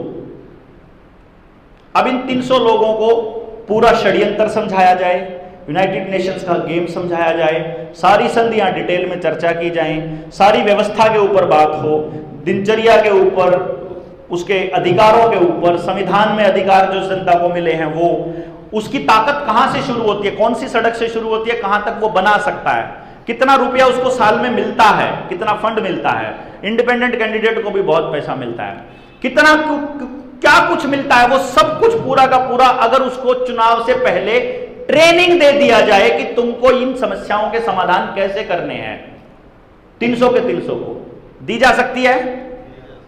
अगर हमारे पास लोग हैं तो कुछ भी किया जा सकता है, आदमी है तो कुछ भी किया जा सकता है। और मैं गारंटी से कहता हूं, अगर जनता सरकार मोर्चा अपने नेता नहीं चुनेगा, असलियत में प्रतिनिधि चुनना चाहता है, तो जनता सरकार मोर्चा उस दिन फिर सीट नहीं बांटेगा, फिर जनता सरकार मोर्चा नौकरी निकालेगा। भाई अपना थीम देखो ना, क्या इसमें नेताजी तो हड़ में जुड़ रहे हैं और किसान पाछे से सांटा ले रहा है। हमारा लोगों में यह है कि नेताजी को आगे आगे पेल के रखना है, और आगे आगे पेल के रखने के लिए समझ होनी चाहिए, और नेताजी के बराबर की समझ का आदमी उसको पेल सकता है। तो हमने नेताजी 300 में से एक ही बनेगा ना नेताजी, तो 299 उसको पेलने के लिए सांटा हाथ में पकड़ा दिया, क्योंकि सेम स्कूल से निकल के आए हैं, है कि नहीं? इसमें कोई चक्कर नहीं। और 300 में से भी हमने तो कहा भी गांव के बालक है ना 300 के 300, हमने तो सेलेक्ट नहीं करे, देवेंद्र बलारा ने सेलेक्ट नहीं करा। और अगर 300 लोगों को आज के टाइम पे देखो, सिलेक्शन प्रोसीजर में एक चीज मैं आपको बता दूं, पेपर से किसी की काबिलियत का पता नहीं चलता, लेकिन चूंकि वो ट्रेंड है, बोलने में भी ट्रेंड है, समस्याएं भी जानते हैं, समाधान भी जानते हैं, उनको सारा कुछ दिया जा चुका है। तो अब हमको 300 में से एक छांटने का तरीका ढूंढना है। आप पर्ची से छांटोगे, आप किसी छोटे बालक को उसका नाम निकलवाओगे पर्ची पे, आप उसका पेपर लोगे, आप उसको कैसे छांटोगे? जात के नाम पे नहीं छांटांगे, धर्म के नाम पे नहीं छांटांगे, गांव में कितने वोट हैं इसके नाम पे नहीं छांटांगे, काबिलियत के नाम पे। अगर 300 बालकों का पेपर होकर के अगर पहले नंबर पे आने वाले बच्चे का कैंडिडेट बना दे तो क्या नुकसान है? हाँ जी, किसका नुकसान है? एक सिंगल आदमी का भी नुकसान नहीं, क्योंकि उसको उस टाइम पे ट्रेनिंग के दौरान बताया जा चुका है हर बच्चे को रोजगार गांव में संभव है। उसको ट्रेनिंग के दौरान बताया जा चुका है कि गांव के अंदर बिना दवाई के, बिना अस्पताल के स्वस्थ रहना संभव है। उसको बताया जा चुका है कि गांव के लिए हमको कैसे कानून पास करने हैं, कैसे हमें अपने प्रश्न लगाने हैं, कैसे हमको अपनी बात कहनी, उसको सब कुछ वहां ट्रेनिंग के दौरान बता। आज तक कोई पॉलिटिकल पार्टी, कोई संगठन, कोई आदमी ट्रेनिंग देकर वहां नहीं भेजता। जेबीटी लगना हो तो ट्रेनिंग होती है 2 साल की, मास्टर लगना हो तो ट्रेनिंग होती है, कनेक्टर लगना हो, ड्राइवर लगना हो, डीसी लगना हो, मतलब चपड़ासी भी लगना हो तो ट्रेनिंग होती है। और जिसने पॉलिसी बनानी है वो बिना ट्रेंड करे हुए आदमी गधे जाते हैं वहां पर, फिर उन गधों का हिसाब करें। तो जनता सरकार मोर्चा अगर ये कह दे और ये ऐलान कर दे उस दिन नवंबर के अंदर कि भाई नौकरी काटिए 400, 90 एमएलए, 10 पार्लियामेंट के मेंबर और एक उनका पीए, एक उनका पॉलिटिकल एडवाइजर, एक उनका मीडिया एडवाइजर और एक उनका कंप्यूटर पे काम करने वाला, तो 400 ये लोग हो गए और 100 वो लोग हो गए। 500 पोस्ट निकालेंगे, मैं गारंटी से कहता हूं लाखों लोगों के आवेदन आएंगे। हमने गांव से 5 मांगे हैं, हमारे पास 27,000 समझे हुआ युवा उसी दिन हो जाएंगे। तो जैसा मर्जी निर्माण कर लो उनका, क्योंकि वो देश के लिए मर मिटने के लिए तैयार युवा हैं, ऐसे ही लोग नहीं निकल के आएंगे। तो मैं आपको यह कहता हूं कि यदि ऐसा किया जाए, क्या यह संभव है? प्रैक्टिकल है? कदे मैं सपने में हो रहा हूं, प्रैक्टिकल है और एक्चुअली प्रैक्टिकल है ये। और हम लोग अगर आखिर में, अब हमारा काम क्या बचता है? ये 100% होगा, मैं आपको बता रहा हूं। आज की समाज की सबसे बड़ी समस्या एक है कि समाज में निराशा इतनी बढ़ चुकी है भाई साहब, रिश्ते टूटने के कगार पर हैं। ना भाई बहन के रिश्ते का कुछ बचा है, ना माँ बाप के रिश्ते का कुछ बचा है, ना अध्यापक शिष्य के रिश्ते का कुछ बचा है, ना समाज में भाईचारे का कुछ बचा है। और लोगों में इतनी निराशा है कि उनको ऐसा लगता है कुछ नहीं हो सकता। मैं ये मानता हूं, आज मैं अपने आप के ऊपर बड़े मतलब अच्छा लगता है ये बात सोच करके कि जब हम जाते हैं तो आज गांव का हर आदमी जो भी हमको मिलता है और जो जानता है वो ये कहता है भैया छोरे कुछ न कुछ तो करेंगे पक्का। ये उम्मीद, ये छोटी बात नहीं है। आज की इतनी तानाशाह लोगों के, मतलब इतना बुरी हालत के अंदर भी, कर्जे में दबे हुए लोग भी अगर हमको ये कहते हैं कि ये छोरे कुछ ना कुछ करेंगे, तो इतनी उम्मीद जगती है कि आप रियल में ले मरांगे इन्हें। और मुझे ये लगता है कि 24 के चुनाव से पहले हमने अगर लोगों को इतना उत्साहित कर दिया कि मालिक हम हैं, तो आप इनको खदेड़ सकते हैं। फिर आप एक चीज सोचो, हमने केवल लोगों को यह समझ देनी है कि पार्टी कोई सी आओ, एमएलए कोई चुने, मालिक हम होंगे, निर्णय हमसे पूछ कर लिया जाएगा। ऐसा अरेंजमेंट जनता सरकार मोर्चा करेगा। फिर हमारा कैंडिडेट हारने में भी हमारी जीत है कि नहीं? और एक बात समझिए, कोई एमएलए अगर पैसे लेकर के उद्योगपतियों के चुनाव लड़ेगा, बनेगा, और कोई एमपी अगर उद्योगपतियों के चुनाव पैसे लेकर लड़ेगा, तो भाई साहब उनके लिए पॉलिसी बनाएगा। और जब हम कहेंगे जनता सरकार मोर्चा में कि जो फर्स्ट आया है कैंडिडेट, ना वो अपने घर से गाड़ी लगाएगा, ना वो अपने घर से एक पैसा खर्च करेगा, उसका सारा पैसा जनता देगी। जब जनता ने पैसा दिया है तो जनता हिसाब मांगने के लिए हकदार हो जाएगी। आज जनता हिसाब इसलिए नहीं मांग सकती क्योंकि उसने 500 रुपए में वोट दी थी, उसने 5000 में वोट दी थी, उसने साड़ी में वोट दी थी, उसने कंबल में वोट दी थी, उसने अपने बेटे की नौकरी के चक्कर में पब्लिक का बेवकूफ बनाया था, क्योंकि वो अपना चरित्र गिरा करके, अपनी आत्मा को गिराकर उस आदमी के साथ लगी थी, इसलिए वो हिसाब नहीं मांग सकती। लेकिन जिस दिन आप अपनी इन्वेस्टमेंट करोगे अपने आपने खून पसीने से सींचा है जनता सरकार मोर्चा को, अब अपने घर से उठ के आए हो, हमने आपको कुछ नहीं दिया है आज तक, गालियां सुनाने के अलावा। हमारे साथ लगा हुआ आदमी शुरू में तो गालियां ही खाई हैं उसने, और आप लोग भी अगर डट के हमारे साथ हैं तो आप हमसे हिसाब मांग सकते हैं, क्योंकि आपने इन्वेस्ट किया है हमारे ऊपर। इसी प्रकार से जो जनता उनको वहां तक पहुंचाएगी, वो जनता के पास 300 योद्धा हैं उसको उतारने के लिए। हमारे पास सब कुछ होगा, समझ हो गई तो समाधान हो गया। चक्कर समझ में है कि पब्लिक को यही समझ में नहीं आ रहा कि करें क्या, और वो आपकी तरफ 100% गारंटी दे रहा हूं मैं आपको आज यहां पर ऑन रिकॉर्ड, कि वो आपसे पूछने वाली है कहां जाएं। उस दिन आप भाग नहीं सकते। अगर आप भाग गए कि मैं क्या बताऊं किसको वोट दूं, तो आप उसी अंधे कुएं में डालोगे। अगर आप कहोगे मैं चुनाव लड़ूं, तो फिर आपका अपना स्वार्थ घुस गया, फिर आपकी देश सेवा कहां चलेगी। हम ये कहते हैं कि भाई साहब मेरी गारंटी कोई ले सकता है कि नहीं ले सकता, इसकी कोई गारंटी नहीं है, लेकिन अगर हम अपना आदमी तैयार करेंगे, तैयार किए हुए आदमी की गारंटी तो अपन ले सकते हैं ना, निर्माण किए हुए आदमी की तो गारंटी ले ही सकते हैं ना। और जब गारंटीड लोग वहां जाएंगे तो देश की आजादी गारंटीड होगी, और यही मकसद है अपना, इसी दिशा में अपने को काम करना है। तो आज के इस मीटिंग का जो मुख्य उद्देश्य था वो इस अगली रूपरेखा को आप तक पहुंचाना था। दूसरे नंबर पर हम लोग जिला वाइज वो लोग तैयार करने वाले हैं जो केसेस को लेने वाले हैं अपने अपने जिले के लोगों को। अधिकृत तरीके से करना पड़ेगा हमको, नहीं तो कोई भी पैसे मांगने लग जाएगा किसी से भी। ये अपने को थोड़ा सा इसके ऊपर कमांड रखनी पड़ेगी। और इसका जो मुख्य बिंदु है वो ये है कि कोई भी बंदा अगर कर्जे में डूबा हुआ है, जो रूपरेखा हमने बनाई है वो ये है, अगर किसी का कर्जा 50,000, 1 लाख, 2 लाख तक है और वो गरीब किसान है, नहीं दे पा रहा है, उसके पास जुगाड़ नहीं है, तो कोई बात नहीं, उसके लिए हम लोग भी जोर लगा सकते हैं। सिर्फ इसलिए कि उसको बेवकूफ़ी ना लगे, इससे कुछ अमाउंट लेनी है बस, थोड़ी बहुत। वो जैसा आप लोगों, क्योंकि आपके जानकार हैं तो आपको मालूम है कि इसका 1000 रुपये भी देने का ब्योंत नहीं। एक आध आदमी ऐसा होता है जो मतलब होता तो है लेकिन देना नहीं चाहता, उसके लिए मिनिमम 5000 रखा है। मिनिमम 5000 से स्टार्ट करो। उसके कागज क्योंकि कोई भी वकील लेता है वो इसलिए है क्योंकि वो जनता के ही काम आना है, किसी के घर नहीं जाएगा ये पैसा। हमारे वर्मा जी पिछले 18 साल से लगे हुए हैं, कई 100 करोड़ रुपए की जमीन की नीलामी वो रुकवा चुके हैं, करोड़ों रुपए के मकान, करोड़ों रुपए की फैक्ट्रियों की नीलामियां रुकवा चुके हैं। उन्होंने किसी से भी पैसा लेकर अपने लिए इस्तेमाल नहीं किया आज तक। अब जब लीडर नहीं ले रहा है तो फिर हम लोगों के लेने की फिर हिम्मत है ही नहीं, और जो लेगा हम में से वो भाग जाएगा अपने आप ही तोड़ के, क्योंकि उसको भागना पड़ेगा, उसका लात तो मारनी पड़ेगी ना। फिर जो भी लेगा, जो भी अपना व्यक्तिगत फायदा इससे निकालना चाहेगा वो निकलेगा, उसको दफा करेंगे। तो समाज के लिए ही वो पैसा सारा का सारा इस्तेमाल होने वाला है, कोई उसमें व्यक्तिगत किसी का लाभ नहीं, वो और लोगों के लिए तैयार होगा। पूरा गांव अगर कर्ज मुक्त करना चाहते हो, मैं आपको फिर से बता रहा हूं, पूरा गांव A to Z पहले नंबर से लेकर आखिरी नंबर तक अगर कर्ज मुक्त करना है तो गांव के ही युवाओं को तैयार करेंगे, और किसी गांव के आदमी का 1 रुपया नहीं लेना हमने जनता सरकार मोर्चा, वो गांव में रह जाएगा सारा पैसा। यो भी सोचा है। अगर पूरा गांव तैयार नहीं है, गांव के 10 लोग तैयार हैं, 20 लोग तैयार हैं, तो उनसे उनके लोन के हिसाब से वो पेमेंट तय कर देंगे अपने आप ही। वो वर्मा जी की टीम तय करती है कि इतना पैसा इसका बनता है, वो उसी हिसाब से, उसने सारे पैसे शुरू में नहीं देने हैं। समझ गए ना?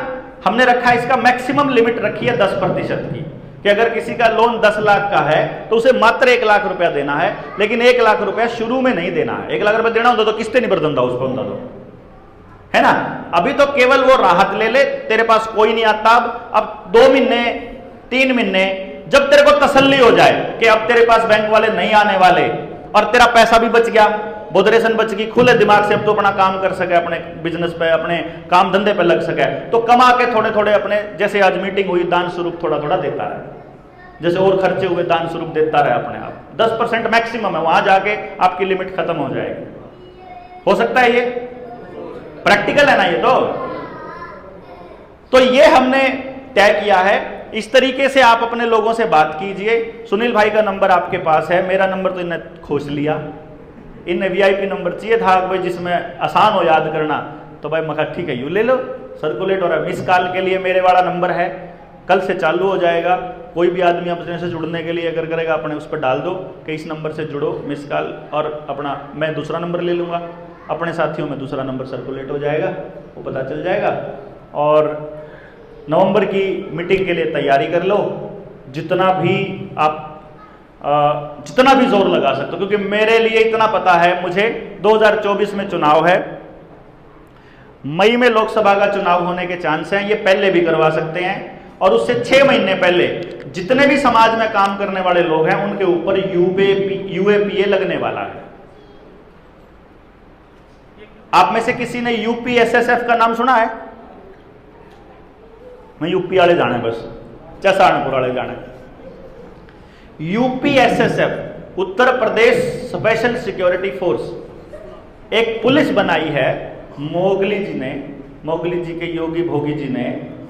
वो क्या कहते हैं कि अब हमने एक ऐसी फोर्स बनाई है जिसको आपको गिरफ्तार करने के लिए किसी वारंट की आवश्यकता नहीं है, आपने कुछ भी नहीं किया हुआ है, और अगर वो उस फोर्स का अफसर ये कहता है कि ये आतंकी गतिविधियों में शामिल है, तो कोर्ट को जमानत नहीं देनी है, ये उसमें लिखा हुआ है। कोई सुनवाई नहीं होगी, 6 महीने तक कोई भी जमानत नहीं होगी। तो अगर इसमें हमें इसको आप इमरजेंसी नहीं कहते हो तो फिर आप किसको इमरजेंसी कहोगे? I don't know.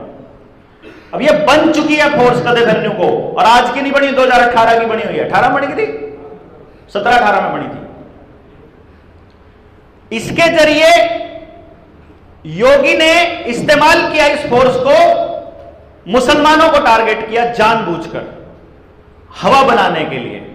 दूसरी पार्टी, जैसे मुलायम सिंह का कोई पाड़ा हुआ गुर्गा था कोई, और वो बड़ा दबंग हो गया था, उसको रगड़ने के लिए उसका इस्तेमाल किया। पब्लिक को लगा उसने अपने गुंडों को उसके अंदर नहीं लेके गए, वो गुंडागर्दी ऐसे ही चल रही है वहां। अब पहले जो है वो दूसरों के गुंडे थे, अब इनके गुंडे आ गए हैं सत्ता में, वो गेम वही चल रहा है। हफ्ता वैसे ही दे रहा है, दुकानदार वैसे ही हफ्ता दे रहा है, सिक्योरिटी के नाम पे बाकी लोग पैसे वैसे ही दे रहे हैं, उसमें कोई तब्दीली नहीं है, व्यवस्था में कोई तब्दीली नहीं है, केवल हफ्ता लेने वाले बदले हैं। उसका इस्तेमाल किया ये हवा बनाने के लिए कि इन्होंने इनको रगड़ दिया। असलियत में तो रगड़ा कौन जा रहा है भाई? कर्जे में कौन है? हिंदू है कि मुसलमान है? रिश्ते किसके टूट रहे हैं? हिंदू के टूट रहे कि मुसलमान के टूट रहे? समाज किसका बर्बाद हो रहा है? बेरोजगार किसके बच्चे हैं? मर कौन रहा है अस्पतालों में गलत इलाज से? और जो ये वैक्सीनेशन लगाई थी, किसको लगाई थी सबसे ज्यादा?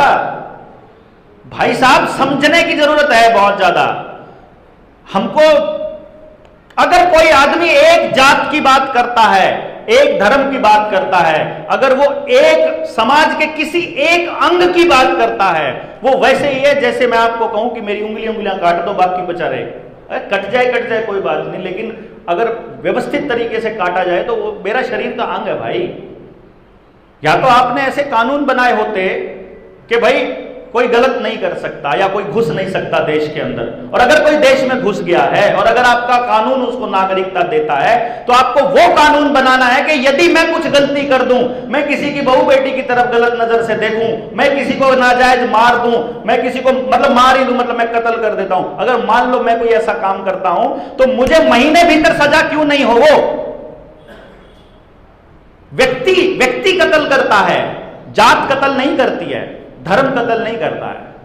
जो व्यक्ति गलती करे उसको फटाफट महीने भीतर सजा दो, अगला आदमी करने से पहले 100 बार सोचेगा, चाहे वो कोई से धर्म का हो, कोई सी जात का हो, किसी भी संगठन का हो, उससे क्या फर्क पड़ता है? जो गलत नहीं होना चाहिए, तो उन्होंने इस्तेमाल किया इसका। अब ये पूरे देश में हो सकता है।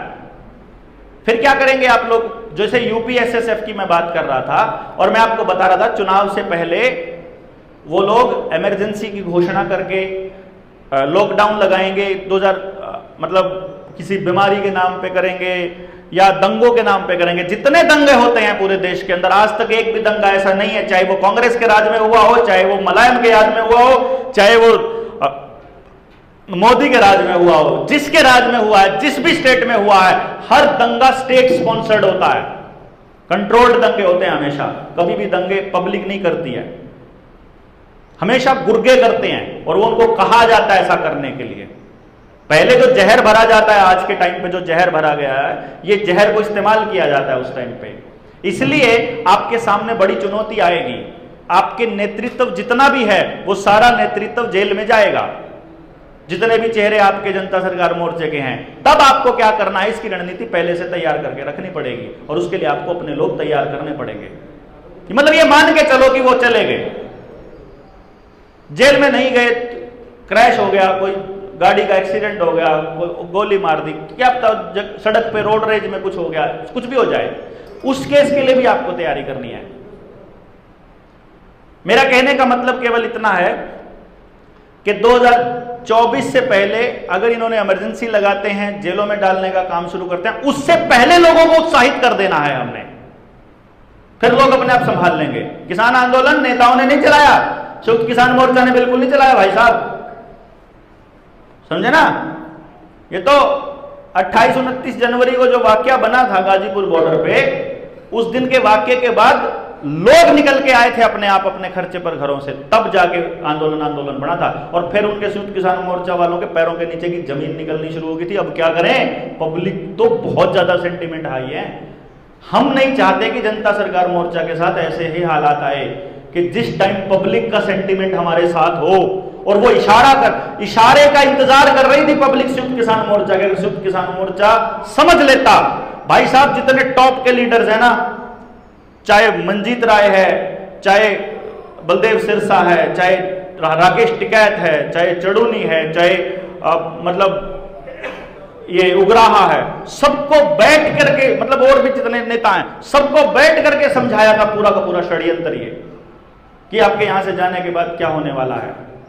ये नाम लेने की हिम्मत इसलिए कर रहा हूं कि झूठ नहीं बोल रहा हूं, लेकिन कोई नहीं बोला इन षड्यंत्रों के ऊपर, क्योंकि उनको ये आइडिया नहीं था कि पब्लिक एक्सेप्ट करेगी नहीं करेगी, मीडिया क्या करेगी, आई डोंट नो। मतलब उनको खुद ही इतना बड़ा मटेरियल नहीं समझ आया और पब्लिक केवल इंतजार कर रही थी। अगर वो इस षड्यंत्र को बैठकर समझ लेते और कल को लड़ाई शुरू कर देते तो आज हम लोग इस टाइम भी हम लोग व्यवस्था परिवर्तन की दिशा में चल पड़े होते। बट फिर भी देर आए दुरुस्त आए। मैं कहता हूं शायद उस आंदोलन ने हमको लड़ने की ऊर्जा दी, हमारी को हिम्मत दी। उस आंदोलन की हिम्मत की वजह से ही शायद हम लोग खड़े हो पाए, क्योंकि मैं आंदोलन में 13 के 13 महीने टिकरी बॉर्डर पर परमानेंट था। टिकरी पर नहीं था तो किसी गांव में जाकर तीनों कानून समझाया करते थे हम। और जब हम इस पूरे की पूरे प्रकरण में थे तो लोग इतना हिम्मत तो आई गई थी कि अब आंदोलन अब हम अपने दम पर खड़ा कर लेंगे, कोई दिक्कत नहीं है। लोग भी इतने जुड़ गए थे। वो लोग जो जिन किसानों के बीच हम जाया करते थे ना, यकीन मानिए वो केवल आपके इशारे का इंतजार कर रहे हैं। आज की मीटिंग में हमने जानबूझकर उन लोगों को नहीं बुलाया, केवल अपने ग्रुप के लोगों को कॉल कराई है हमने, ओपन कॉल नहीं कराई है। जितने नंबर हमारे पास हैं 12,000 नंबर तो मेरे फोन में है अकेले में। अगर मैं अपनी वह इतनी मोटी कॉपी है जो मैंने प्रिंट आउट कर रखी है उससे गूगल कॉन्टैक्ट से, अगर जब अपने पास IT टीम हो जाएगी कॉल करने वाली, 1000 आदमी अगर हमारे पास कॉल करने वाले तैयार हो गए तो 12 कॉल करनी है एक आदमी ने, एक ही दिन में 12,000 लोगों को मैसेज पहुंच जाएगा अपने, उसमें से भी आ जाएंगे 5-6 हज़ार आदमी तो अकेले आदमी के कॉन्टैक्ट नंबर से। तो आपके पास बहुत बढ़िया मौका, नवंबर में मैं वो बुलाने वाला हूं। मतलब नवंबर में अपनी पूरी ताकत झोंकनी है अपने को, समझ गए ना, पूरी ताकत, जितना जोर लग सकता है। और उस ताकत का एक ही काम है, हमने लोगों को उत्साह दे देना है और ये विजन दे देना है कि फिर वो आपसे पूछेंगे क्या करें। उससे पहले हमारे पास 7,000 गांवों के लिए 700 युवा कम से कम तैयार चाहिए हमको, कि एक आदमी को 10 गांव संभालने पड़े। कहां जाएगा भाई देवेंद्र आपके गांव में मीटिंग लेने के लिए? अभी नवंबर तक आप अपने अपने गांव में लोगों को बुला के मीटिंग करवा लो। हमारी नरेंद्र हो गया, सुशील भाई हो गए, नरेंद्र, अक्षय हो गया, सुनील हो गया, जो जिसको भी आपको जिसकी विचारधारा ज्यादा सूट करती है। भाई कोई आयुर्वेद पे काम कर रहा है कोई, तो उसके ज्यादा जानकार लोग कौन होंगे? जो उसके पास दवाइयां लेने आते हैं या इस पे चर्चा करने आते हैं, तो वो सुशील भाई को बुला लो, है कि नहीं? कोई दूसरे मुद्दे पर बात करना चाहते हो और नहीं भी जानते हो तो भी आप बुला लो, किसी को भी, कोई से भी साथी को बुला लो, लेकिन मीटिंग्स करो। और अगर हमको नहीं बुलाना तो अपने ही जिले के दूसरे साथी को बुला लो, क्योंकि आपके गांव का आदमी आपकी कम सुनेगा, दूसरे की सुन लेगा, चाहे वो कोई भी हो दूसरा। सिर्फ बता दो भाई जनता सरकार मोर्चा का साथी है। और अपने पास तीनों ट्रेनिंग, ये 3 दिन की ट्रेनिंग करने के बाद इतना मटेरियल तो है कि आप घंटा तो बोल ही सका कुछ भी, क्यों ना है भाई? तरफ से 5 घंटे बुला लो, है कि नहीं? तो कहने का मतलब ये है, एक तो इसकी तैयारी अपने को जुट जाना है, अभी से ड्यूटीज आपको लेनी है तो आप ले लेंगे। डायरी में यहाँ छोड़ूंगा, बाहर कुछ जलपान का कुछ व्यवस्था की है, जितनी हम लोग कर पाए इस स्पैन में, आप लोग वो ग्रहण करके जरूर जाएंगे। और जो साथी हैं लोन वाले, जो साथी थे जिनको पर्सनली मिलना था वो बाद में मिलेंगे। आप सारे लोग जब जा चुके होंगे, जब सबसे मिल चुका हूँगा मैं उसके बाद जाऊँगा, बाकी साथी भी जो लोग हैं उसके बाद जाएंगे। कोई भी सवाल रहेगा व्यक्तिगत तो आप व्यक्तिगत तौर से पूछ लीजिएगा, आपके सवालों के जवाब दे करके जाएंगे।